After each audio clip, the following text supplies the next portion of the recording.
fast passes, and now max passes at Disneyland. Why? Well, because the younger generations of today do not like to wait. They expect things to be quick, and they pay more for the quickest services possible, even though Max Pass costs $20 more per ticket. Drive-thru is not enough. Now you can order ahead on a mobile device.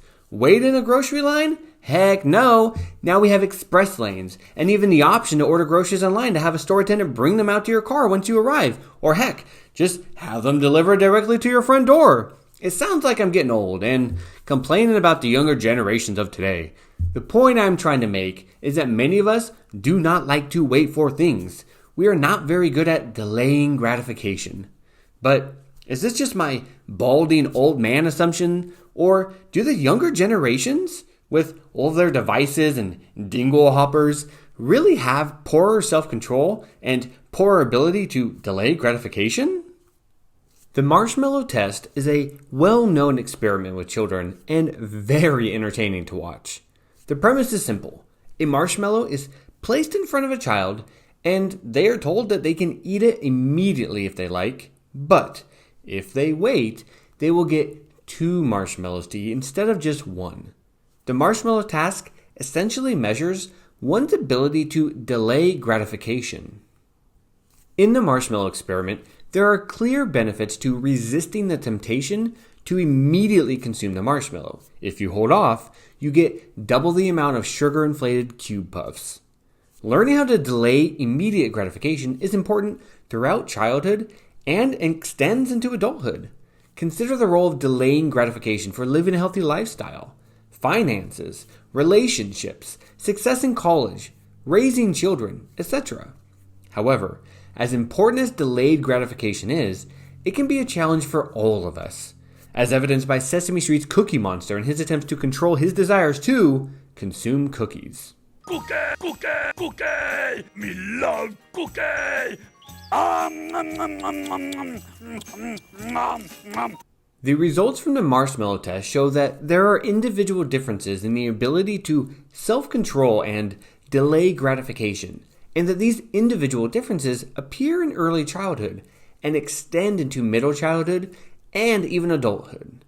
Those who were able to delay gratification longer as children performed higher on academic tests, have healthier weights, and continue to have great self-control as adults compared to children who could not wait as long.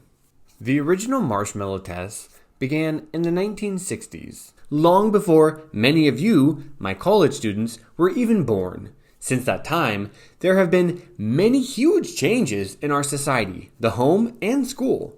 Most environments look very different now than they did back then.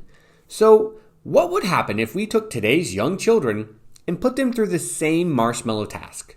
How would today's children perform when compared to children from the 1960s and 1980s? A study called Cohort Effects in Children's Delay of Gratification compared cohorts of children to see if and how the ability to delay gratification using the marshmallow task has changed over time. Across the 3 cohorts, children ranged between 3 to 5 years of age and were mostly from white affluent families surrounding the universities where testing occurred. Essentially, like most studies, the generalizability of the results should be cautioned. The chart on the screen shows the average length of time children from each cohort were able to delay gratification. There is a significant increase in delay time over the decades. 1960s cohort, average delay time, 298.45 seconds, just under 5 minutes. 1980s cohort, average delay time, 359.36 seconds, just under 6 minutes. 2000s cohort, average delay time, 425.96 seconds, just over 7 minutes. Compared to the 1960s cohort, children from the 2000s cohort were able to delay their gratification about 2 minutes longer. If you were nodding your head during the introduction and agreement as I ranted about how today's younger generations have no self-control and most likely have poorer ability to delay gratification, we both need to submit an iMessage apology. This research demonstrates that children from the 2000s cohort performed significantly better than the 1960s cohort. In fact, there was a linear upward trend, with the advancement in time of each cohort, there was also an upward advancement in performance. Age effects across the cohorts present an interesting story, as one might assume the older children outperform the younger children in each cohort.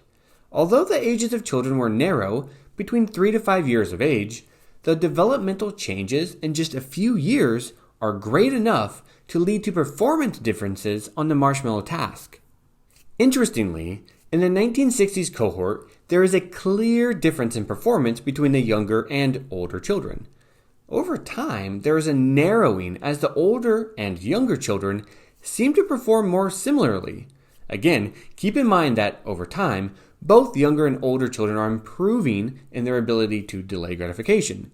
But for some reason, the younger children's ability is on a steeper upward trajectory. By the time the 2000s cohort was assessed, the performance difference between younger and older children had dramatically narrowed. The study also looked at differences in performance based on sex of the children. Girls outperformed boys in the 1960s cohort, but over time, this advantage narrowed. In the 2000s cohort, there were no longer statistically significant differences between girls and boys. The authors suggest that there could be various reasons for the performance differences found across the cohorts.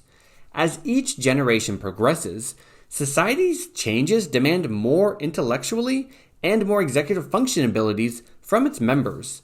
The Flynn effect is the finding that IQ scores have steadily increased over time across generations. Perhaps the increase in delaying gratification is related to the increase in cognitive abilities that the Flynn effect suggests. There have also been changes in how we educate young children. Let's revisit Cookie Monster. When he was originally presented to children, he had very little ability to resist eating what he wanted, especially cookies. But children are now being raised with a Cookie Monster who has the ability to delay cookie eating gratification, and even has a song to help him do so. But now me know that self-control is something me must try. Me want to grab it, want to eat it, but me wait. Me want it, but me wait. Oh boy. Furthermore, more children in recent years are attending center-based child care programs, many of which adopt curriculums to help young children be school-ready. Add in the research and parenting materials highlighting the importance of self-control and the ability to delay gratification, and you have great evidence supporting the hypothesis that children today are more likely to develop the cognitive skills that underlie better performance on the marshmallow test. To summarize today's children's ability to delay gratification, let's end with a quote from Cookie Monster. Me want cookie, but me wait.